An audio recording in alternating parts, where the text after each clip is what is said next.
मैं समय हूं और आज महाभारत की अमर कथा सुनाने जा रहा हूं। यह महाभारत केवल भरतवंश की कोई सीधी सादी युद्ध कथा नहीं है। यह कथा है भारतीय संस्कृति के उतार चढ़ाव की। यह कथा है सत्य और असत्य के महायुद्ध की। यह कथा है अंधेरे से जूझने वाले उजाले की। और यह कथा मेरे सिवा कोई दूसरा सुना भी नहीं सकता, क्योंकि मैंने इस कथा को इतिहास की तरह गुजरते देखा है। इसका हर पात्र मेरा देखा हुआ है। इसकी हर घटना मेरे सामने घटी है। जब तीसरे नेत्र से त्रिनेत्री हो जाएंगे, त्रिकालदर्शी हो जाएंगे, तो क्या जाएंगे? त्रिलोकीनाथ खुद ब खुद हो जाएंगे। तीसरा क्या आता है? त्रिलोकीनाथ। तो त्रिलोकीनाथ क्या कैसे? निराकारी, आकारी और साकारी। साकार आकार निराकारी। हाँ, साकारी, आकारी और निराकारी। तो जिस तरीके से साकारी में क्या है कि हाँ, अभी हमने ममता नामक देह, एक फीमेल देह ले रखी है, और इसके द्वारा इस समय जो इस फीमेल संबंध के जो भी हमारे पार्ट है, वो अभिनय वो भी होते हुए देखे जा रहे हैं। इस संबंध में कोई पार्ट है ना, किसी के लिए हम बेटी हैं, किसी के लिए बहन है ना, किसी के लिए दोस्त है। फीमेल देह के संबंध के अनुसार ही तो हमारा रोल है भी। जिसके पास मेल देह है तो मेल संबंध के अनुसार रोल है। तो ये हो गया साकारी। और साकारी के अंदर कर्तापन आता है। कर्तापन, डर, डराना सब कुछ आता है। देह की स्मृति उसमें रहती है, जिसके अंदर की हमें देह की स्मृति रहती है कि हम कौन है, हम फीमेल है। हमारे अंदर में देखना करता है खाना हो ना हो, लेकिन तो जो भी रिलेशन में है, जो साथ में रहते हैं ना, साथ में फैमिली में, और बीच में जो रिलेशन पे रहते हैं ना, जो भी रिलेशन हो जी, उनके अंदर तो कर्ता भान है ना। जी। वो कर्ता के भान में मैंने इतना निचुड़ता है मेरे को, तो मैं भी मेरा सीन परेशानी होने का देखा जा रहा है। भले परेशानी सीन को भी मैं देख रहा हूँ साथी होके, तो फिर परेशानी में आने का भी पार्ट बच जाता है। ऐसा होता है मैम, थक गए तो। हाँ, तो कोई बात नहीं। अभी इसीलिए तो बोला त्रिलोकीनाथ, तीनों लोक के नाथ, तीनों लोक के स्वामी, तीनों लोकों के रोल का इस संगम में बड़े अच्छे से अनुभव का रोल होते हुए देखना कि हम साकारी हैं। तो जब साकारी हम फीमेल दे, जो हमारे निकटवर्ती, हमारे संबंध संपर्क में आने वाली आत्मा है, जिनके साथ में ये रोल कर रहे हैं, किसी के साथ दीदी का, बहन का, बेटी का, माँ का, जो भी रोल चल रहा है, तो उसके साथ में क्या होता है कि कर्तापन के ही सारे रोल चलते हैं। उनसे उनको बोलना भी होता है, सुनना भी होता है। सुनना, सुनाना, करना, कराना सब होता है ना उनके बीच में।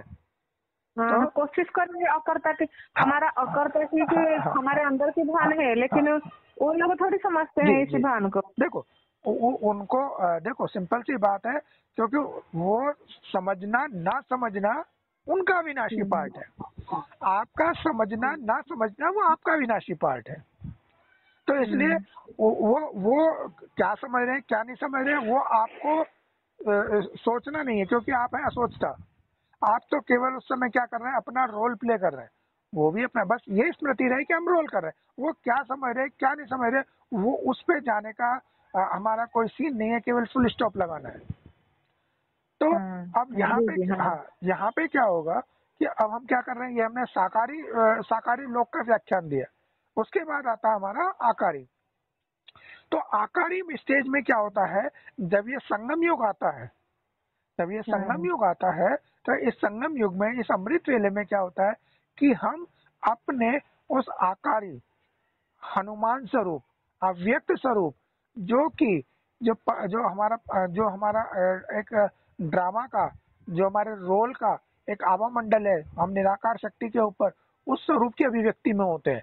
और वो अभिव्यक्ति कैसी होती है? ना नर होती है, ना नारी होती है, ना मेल होती है, ना ही फीमेल होती है। उस अनुभूति की स्टेज होती है आकारी। और उस आकारी वो जो स्टेज होती है, उस स्टेज में ही जो हमारा परम स्वरूप है, परम स्वरूप के साथ में हमारा जो परम स्वरूप है वो है निराकारी लोक। वो है निराकारी लोक। वो जो स्टेज है हमारी वही निराकारी लोक है। तो उस निराकारी लोक में से हमारा क्या होता है, एक संवाद होता है आपस में। क्या होता है? संवाद। वही जो संवाद मतलब वार्तालाप, क्लास, पढ़ाई। हाँ। किसके बीच में? हमारे निराकारी लोक के स्वरूप में, जो अखंड स्वरूप है, परमात्मा स्वरूप है, संपूर्ण स्वरूप है। वो हर एक जो भी अंश अंश अभी दिखाई दे रहे हैं सबका एक समान है। इसीलिए बोला एक बाप दूसरा ना कोई। इसीलिए बोला था क्योंकि जो परम स्वरूप है ना, जो अभी अंश अंश में अलग अलग भले ही बटे हुए हैं, लेकिन उनका जो निराकारी लोक का जो परम अखंड स्वरूप है वो स्वरूप एक है, एक समान है। तो इस आकारी स्वरूप में, जो आकारी लोक के ऊपर हम बैठ करके क्या करते हैं, उसके साथ हमारा क्या होता है, आपसी वार्तालाप, संवाद होता है, जिसकी कोई वाचा या शब्द नहीं होता। यहाँ पे जो हमारे को टचिंग मिलती है, जो डायरेक्शन मिलती है, वो शब्दों से नहीं, वो केवल टचिंग आती है। वो एक ऐसा अनुभव आता है जो कि शब्दों में बयां नहीं होता है। और वही जो जो वो सबसे ऊंची पढ़ाई है जिसे कहते हैं अमर लोक की पढ़ाई। और जो हमारा ये अव्यक्त स्वरूप है, ये जो इसको पार्वती भी कहते हैं, और जो हमारा निराकारी स्वरूप है उसे शिव स्वरूप भी कहा जाता है, जिसके लिए बोला जाता है शिव ने पार्वती को अमर लोक की कथा सुनाई। अब लेकिन इस बीच में क्या होता है कि जब ये दोनों रोल चल रहे थे, क्योंकि अभी हमारा क्या, तीनों लोग, कभी साकारी, कभी आकारी, कभी निराकारी। तो निराकारी जब अब भी हम आकारी स्टेज पे जब हम पढ़ाई पढ़ रहे होते हैं, क्योंकि मुरली में भी पहले बोल दिया था कि मैं तुम्हें आकर के कोई फर्श की दुनिया पे बैठ करके पढ़ाई नहीं पढ़ाता, क्योंकि फर्श के संबंधों से मेरा कोई लेना देना नहीं है कि तुम्हें आकर के ये भाई जी, बहन जी, माता जी, गुरु जी बन करके, नहीं, मैं तुम्हारे को फर्श से उठा करके अर्श पे बैठाता हूँ और वहां जाकर के पढ़ाई पढ़ाई जाती है, क्योंकि मैं आत्माओं को से बात करता हूँ, आत्माओं को पढ़ाता हूँ।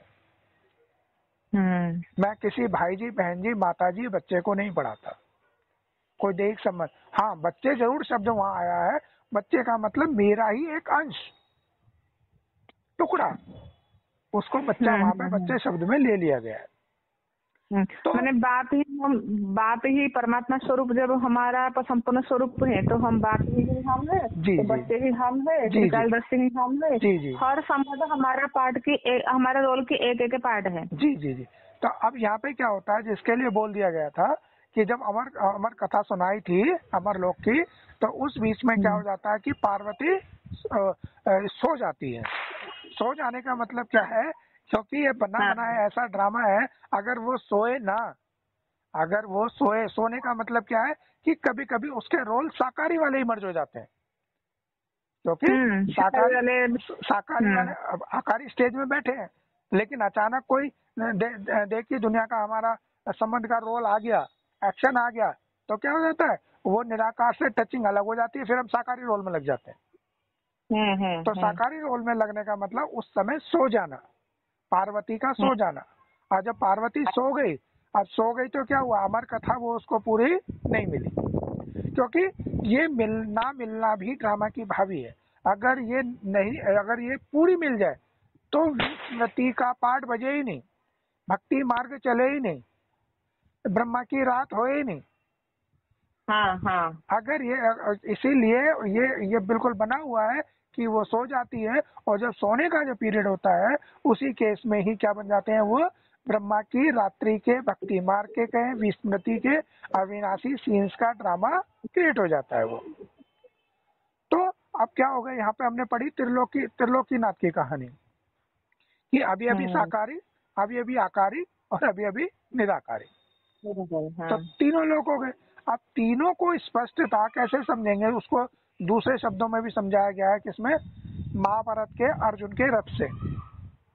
महाभारत के अर्जुन के रथ पे क्या है, देखो, उसके ऊपर एक तो 4 घोड़े वाला रथ है। वो जो 4 घोड़े वाला रथ है या 5 घोड़े वाला रथ है, वो यही दिखाता है कि एक आत्मा, निराकार शक्ति, अखंड परमात्मा स्वरूप, 5 विशेष जो पंचमुखी, चतुर्मुखी जो धर्म है हमारे, 4 विशेष और एक जिसका फाउंडेशन सड़ गया है, हिंदू मुस्लिम सिख ईसाई कह देते हैं ना, लेकिन मेन जो वैष्णवी जो हमारा जो हमारा निराकारी धर्म है वो क्या, उसका फाउंडेशन क्या गया, सड़ गया।